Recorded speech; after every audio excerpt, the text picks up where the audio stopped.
Cleaning is so much easier with a cordless vacuum, especially when you're chasing kids and pets. I will show you some of the best vacuums and the 3 things you need to know before you buy one. Because once you upgrade, you'll never want a corded vacuum again.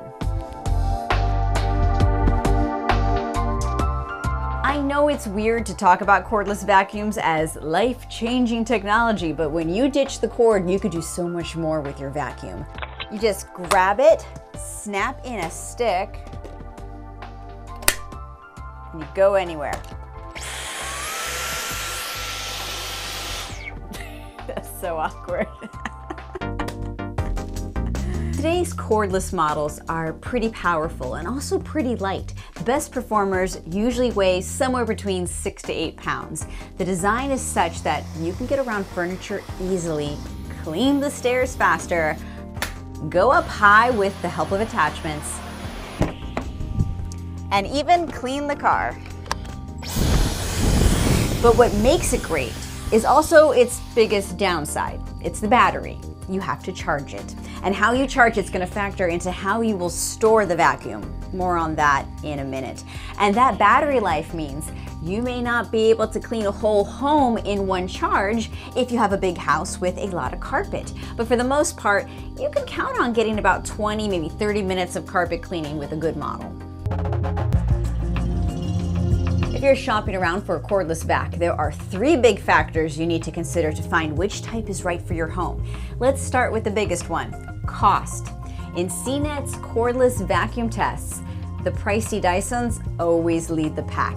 These are sleek and powerful machines that have lots of high-tech features, lots of accessories, and they get great scores when cleaning up all sorts of debris. But all that vacuum glory comes at a premium price. The V15 Detect is listed for $700. But hey, did I mention it has a laser beam to help you see dirt? If you don't need lasers, you can shave off a bit of the cost by going for an older Dyson model. The V11 Torque Drive is a slightly less powerful machine than the V15, but it is similar in design, and it has its own cool sensors and power-saving smarts. Now, I like Dyson, but when you look at other cordless machines and put them to the test of how much dirt and debris they pick up, they come in close behind Dyson, and they cost hundreds less. Some names you may not have heard of before, like Musu and Tinco. Another brand that scored high marks is Shark. Shark's Rocket Pet Pro cordless model is going for about $300 as of this recording. And from a quick glance, it seems pretty similar in design to the Dyson. But there are other factors you need to weigh when you're picking a cordless vacuum besides price. Let's move on to charging and storage, because that may determine the design that's right for you. And the easiest thing is just to have your vacuum in a place that's plugged in and ready to go when you need it. Dysons come with a wall mount for recharging. You just slip the main canister unit into a wall dock between cleans, which connects to an outlet. Now, I have an outlet in my closet, so that works great for me. But if you don't, maybe you'll put it in a garage. You may not want to hang it out in the open if you can help it. Dirty dustbins don't really make for good home decor. Shark cordless vacuums take a different approach to storage. The Rocket Pet Pro stands on its own when you shift around the parts. But other models, like the Vertex, have a flexible joint that can fold down for storage. Now, both require you to plug in the cord, so you'll still be looking to park it near a power outlet after every clean. However, there is another option for some models. You can just pop out the battery and charge it separately, and then slide the battery back in, just like that. It's really key when picking a cordless vacuum to make sure it has a replaceable battery. Over time, you'll likely want to buy a new one if it becomes less effective. And after 3 years with my Dyson V10, I had to buy a new battery. Maybe this third point is obvious, but think about what kind of cleaning you are doing to know what features will be helpful and which features will be annoying to you. If you have pets or kids or a lot of carpet, yes, you will need something powerful with a big dustbin. You'll be using it often, so that's why charging becomes part of the storage routine. I should note there are other types of designs out there with less powerful machines. I think the Shark Wand Vac has an interesting design. It's a super lightweight stick, about 2 pounds. It has a little charging station. It comes in a bunch of colors, but it has this really small dustbin, and it gets you about 15 minutes of battery life. Things like this are more practical for small, mostly hard floor apartments, light jobs around the house. So keep in mind what kind of power you want or need for your space. Now, about that cleaning job, Dyson has a ton of attachments to get the job done. And if you have both hard floors and carpet, you're going to be switching out between different cleaner heads for different jobs. And you probably need to get a bin to put all the accessories in. One interesting perk about the Dyson V15 is that the machine can detect how much dirt it's picking up and the size of the dust particles. So then it displays it for you on this LCD screen.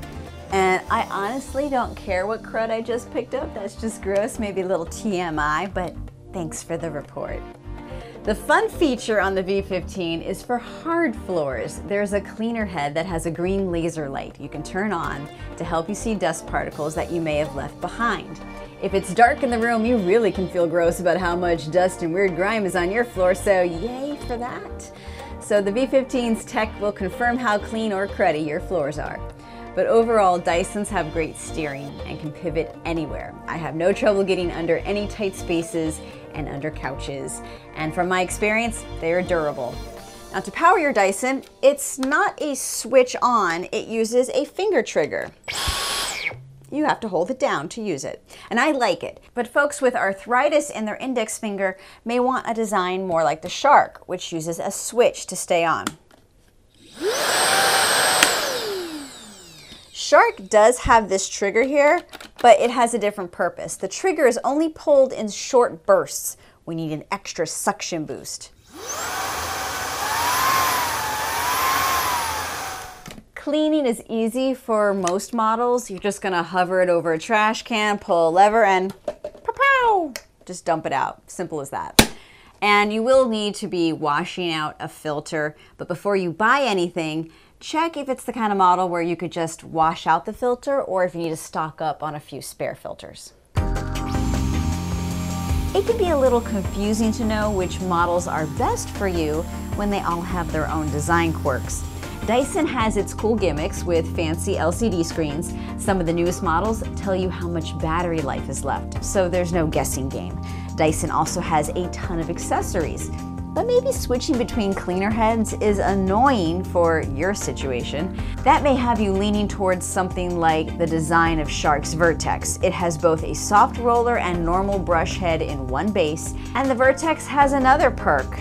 The stick can be bent. The idea is that you can get under furniture without bending your back as much. Put aside the little things like that. And the best experience really comes down to getting a powerful machine that is light and has a battery that gets you at least 20 minutes on the carpet before needing a recharge. Going cordless makes cleaning your home so much easier.